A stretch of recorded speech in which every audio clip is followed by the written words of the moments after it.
At 22, Donald Imasuen's academic journey in mechanical engineering at the University of Texas had come to an end. Not the end his parents had expected, but a disgraceful end. His place among the hopeful graduates of 2002 had evaporated, due to 3 consecutive years of academic neglect and excessive partying. The only road left was the one that led home to Nigeria to face his angry and disappointed parents. On his final day at the university, he collected his belongings with a sense of finality. Carefully zipping up his suitcases, he found himself reflecting on the weekend before he arrived in Texas to commence his engineering degree. He had dinner with his parents. His father had proudly discussed the legacy of him taking over his engineering companies. His mother nodded in agreement, her eyes filled with such hope. Back then, he had felt a surge of pride and determination. In his 3 years of study, those feelings of pride and determination ebbed away as he immersed himself in a whirlwind of debauchery. He soon realized he had zero interest in becoming an engineer, least of all he had no desire to take over his father's businesses. Standing on the precipice of facing his parents, he wondered if he could ever reclaim that sense of purpose he once had. His father expected so much from him. It was hard being the firstborn of Nigerian overachievers.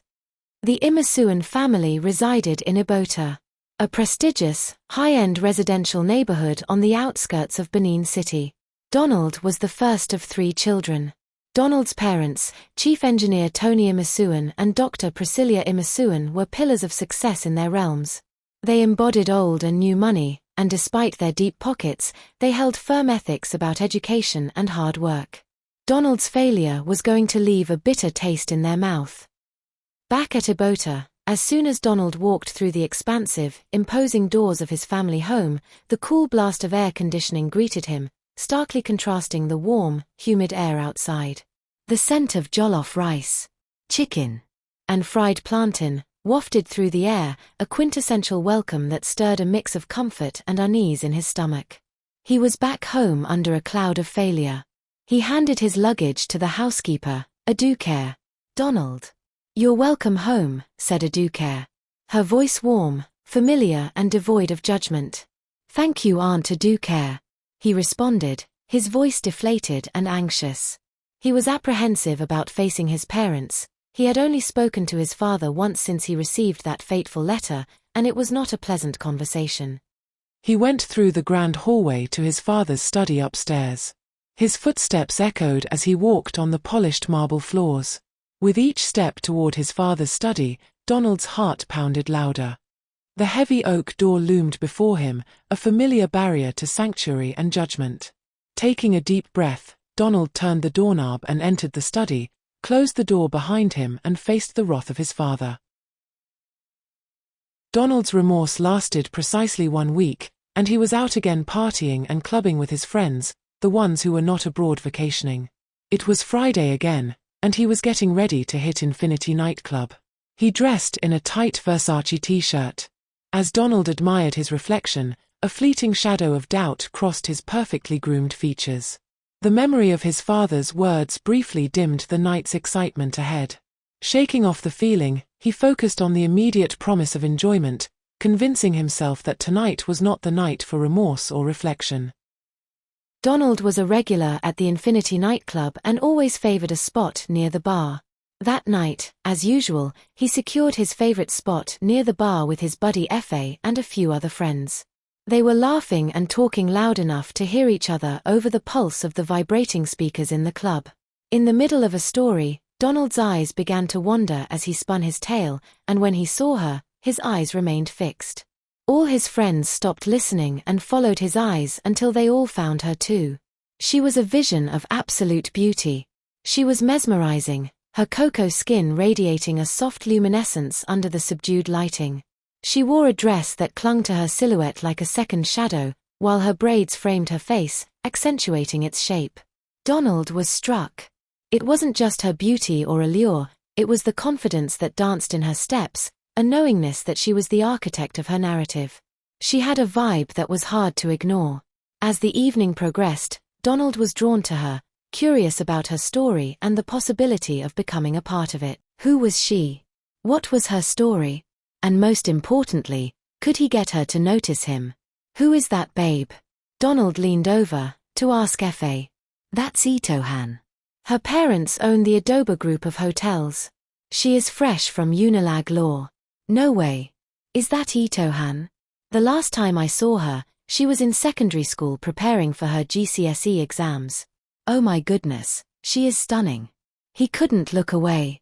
Effie's next words were a mix of caution and intrigue. I hear she plays hard to get. He jerked his head towards Ito-han's date. I believe homeboy here must be trying his luck too. A challenge? That's how Donald saw it, his interest igniting not just at the sight of Ito-han's undeniable beauty, but at the tantalizing hint of the depth of stories untold. For the first time in what felt like forever, Donald thought he might have to work hard for something. He was aware of his true nature. He hated working for anything, even his university degree, which he sadly remembered. He failed to get. Ito-han, who had been in the bar for barely an hour, began to make her way out. As she walked past Donald, accompanied by her date, he couldn't help but notice the distance between them. No hand-holding, nor did any semblance of chemistry seem to bridge that gap. As conversations swirled and beats pounded through the space, a serene bubble of calm wrapped around Donald, isolating him from the chaos. Their eyes met, and the world seemed to disappear in that brief exchange. It was as if time had halted, allowing an electric and unmistakable connection to spark between them. Despite the noise and the crowd, the intensity of their gaze created a quiet space of recognition, hinting at possibilities unspoken. Ito-han Adobe hailed from a lineage every bit as illustrious as that of the Imasuens. Like Donald, Ito-han was well-traveled, having embraced the opulent summers of New York, the sharp autumns of London, and the rejuvenating springs of Paris. Yet, her affluent background never swayed her from a steadfast dedication to her academic pursuits. When she graduated with first-class honors in law, her achievement, though expected, filled her family with immense pride and joy. Donald and Ito-han's romance unfolded with the rapid force of a whirlwind, propelling them from their initial meeting at the bar to an engagement in just 4 months. The Adobes harbored some initial reservations, given that Ito-han was only 22 and had a significant academic path ahead of her, including law school in Lagos, followed by the esteemed LSE Law School in London. Conversely, Chief and Mrs. Imasuen, though outwardly participating in the celebrations of their engagement, harbored their own storm of concerns. Their son, though undeniably charming, he lacked ambition, he was financially reckless, and to their constant reminder was without a degree or a clear career path, and they could not imagine him being ready for the responsibilities that came with marriage. Despite their unreserved love for Donald, they couldn't help but worry about Ito-han, fearing she might be risking her bright future. On a particularly humid evening, the first real test of their relationship emerged as Ito-han and Donald found themselves on the brink of a heated argument. A stark departure from the harmony that had characterized their relationship until then. Donald. I don't understand why you can't see it from my perspective. Ito-han's voice was a mix of frustration and desperation, her usual composure slipping. I've planned my entire life around my career. I want to go to Lagos Law School and then London School of Economics. And then back to Lagos to work with Senator Chikaluba and eventually start my firm. This isn't just about ambition, it's who I am. Their debate grew heated over Ito-han's proposal to delay the wedding until she completed her education. Donald's usual easy demeanor gave way to a seriousness rarely seen. Ito's. I don't want to be engaged for another 3 years. We can be married, and you can do all these things. I respect that, more than you know. But life. Life is what happens while we're busy making other plans. Can't there be room for this unexpected, beautiful thing between us without derailing everything you've dreamed of? Donald flourished amidst life's unpredictability, seeing it as a vast canvas with infinite possibilities. His head was always filled with many ideas, though they rarely followed a concrete plan. All he knew was that he yearned to marry this incredible woman who had effortlessly captured his heart. As the night deepened, so did their conversation. Ito-han, in a moment of raw honesty, admitted her fear of the unknown, of deviating from the path she had always known. Donald listened, his heart aching for her turmoil, before speaking his truth. Ito-han, I love you for all that you are and all you're destined to be. I don't want to be the reason you give up your dreams. Instead, I want to be there beside you, your supporting husband, cheering you on. Let's navigate this together, find a way to blend our worlds without losing sight of what truly matters. Itohan was filled with so much love for Donald that nothing mattered. Her passion for Donald trumped her ambitions. For now. 13 months to the day since their paths crossed in the Infinity nightclub bar, Donald and Itohan celebrated their union in a wedding that became Ibota's most memorable spectacle. It wasn't merely an event, it was the event, drawing governors, senators, and the cream of the nation to a venue draped in twinkling lights and lavish decor. The Imasuen, Idoba wedding, transcended expectations. Becoming a nationwide sensation, gracing the front covers of celebrity magazines and setting the bar for luxury. In a display of genuine style, their love story captivated the country, marking the beginning of their journey together under the gaze of the public eye. The wedding was graced by luminaries, among them Governor Amadi Idemudia, whose presence was as commanding as his laughter, resonating through the grand hall. And Senator Ada Chikaluba, whose keen insights and sharp wit drew a captivated audience. This wedding was more than a celebration of love. It was a convergence of influence and aspiration, linking personal joy with broader societal hopes. As the evening progressed, the atmosphere thrummed with the energy of music and delight, the clinking of glasses, underscoring the event's elegance. The wedding wasn't just remembered for its spectacle but for the anticipation it built for the couple's future, where love and legacy promised to intertwine magnificently. For their wedding gift, Chief and Mrs. Imasuen gave the newlyweds the keys to a sprawling 5-bedroom mansion in the lush precincts of Ikoyi, accompanied by a lavish 14 million naira to embark on their new life. The Idobas, not to be outdone, presented Itohan with a check for 25 million naira, earmarked for her law school fees and her upcoming year at LSE in London. Post-nuptials, their collective bounty swelled to an impressive sum exceeding 102 million naira, a testament to the generosity of their guests and the affluence that encircled their union. 2 years had passed since Donald and Itohan relocated to Lagos, and their life filled with glamour and high society parties showed no signs of slowing down. Trips to Dubai, New York, and Paris. Donald would ensure his trips were first class all the way, like the other time they spent over £60,000 in the Claridge's Royal Suite in London. They attended the most sought-after elite parties on the island, where the champagne flowed endlessly. They were clad in the latest designer gear which were not even in the shops, and that was because they were on the private mailing list of top designers. They lived a life many could only dream of. Donald and Itohan epitomized the ultimate high society lifestyle to the casual onlooker. The Ovation magazine marked them as the epitome of this glittering world. Donald moved effortlessly through Lagos' dazzling social circuit with confidence and stealth, unconcerned with the pursuit of running a legit business or doing an honest day's job. His endeavors revolved around pitching grandiose projects to affluent foreign investors. Projects that ultimately amounted to grand illusions. He was viewed as a middleman, leveraging his extensive network to connect these investors with supposed opportunities, but in reality, his operations were merely facades. Despite his venture's questionable nature, they proved pretty profitable. His most recent scheme alone had brought in $2 million. However, Donald's predilection for extravagant spending meant his wealth was fleeting, disappearing as quickly as it came. Not only had he squandered the generous gifts from their wedding, but he had also depleted Itohan's funds for her education. Donald frequently reached out to his father, sharing tales of how his most recent business venture had unfortunately failed.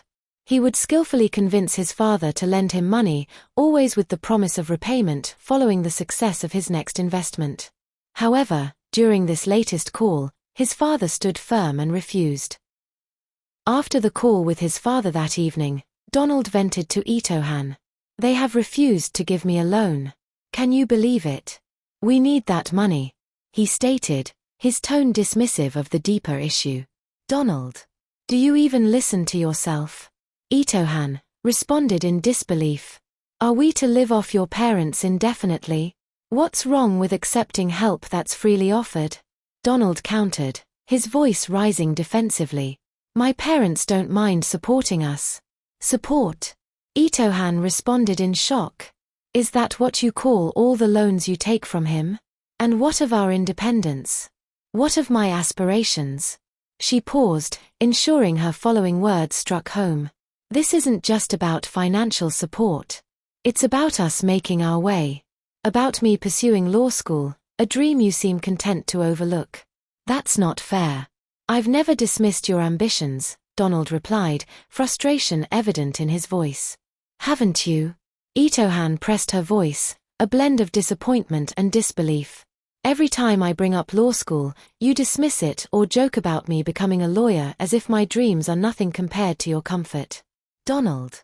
We've been in Lagos since 2003, we are almost in 2006, it will soon be 3 years and you keep chasing the next big thing that never comes to fruition. Our spending is out of control, surpassing even the wealthiest families. Is all the money just from your dad's loans? What happened to our wedding gifts, my education fund? Donald stood up abruptly, anger and disbelief etched on his face.